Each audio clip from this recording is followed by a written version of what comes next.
पहला क्वेश्चन है, मगध का सबसे प्राचीन वंश का संस्थापक कौन था? तो वो था बृहद्रथ। प्रश्न नंबर 2 है, हर्यंक वंश का संस्थापक कौन था? हर्यंक वंश का संस्थापक बिंबिसार था। प्रश्न नंबर 3 है, महात्मा बुद्ध की सेवा में बिंबिसार ने किसे भेजा था?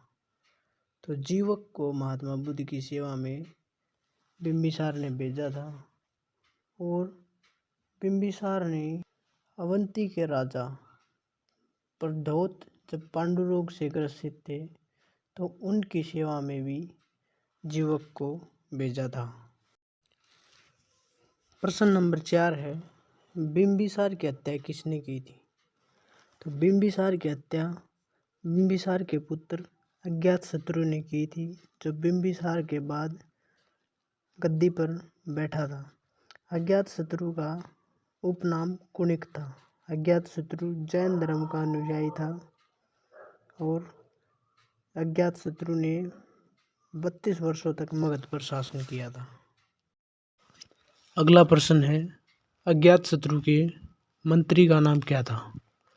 तो अज्ञातशत्रु के मंत्री का नाम था वर्षाकार, जिसकी सहायता से अज्ञातशत्रु ने वैशाली पर विजय प्राप्त की थी। अगला प्रश्न है, हर्यंक वंश का अंतिम शासक कौन था?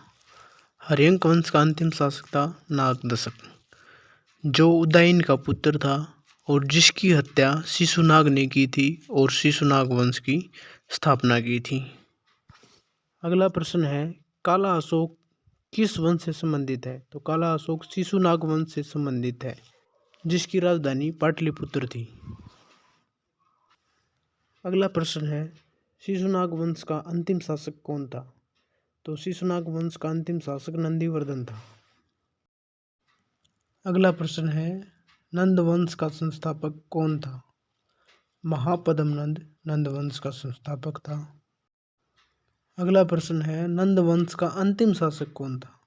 तो धनानंद नंद वंश का अंतिम शासक था, जो कि सिकंदर का समकालीन था।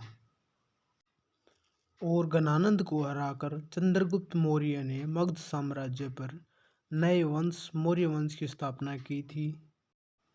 अगला प्रश्न है, सिकंदर किसका शिष्य था? तो सिकंदर अरस्तु का शिष्य था और सिकंदर का जन्म 356 ईसा पूर्व में हुआ था। सिकंदर के पिता का नाम फिलिप था, जो कि मकदूनिया का शासक था।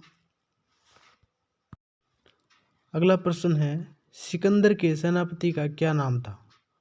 सिकंदर के सेनापति का नाम सेल्यूकस निकेटर था और सिकंदर के जल सेनापति का नाम निर्याकस था।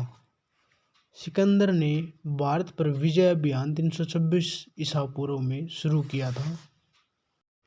अगला प्रश्न है, सिकंदर की सेना ने किस नदी को पार करने से मना कर दिया था?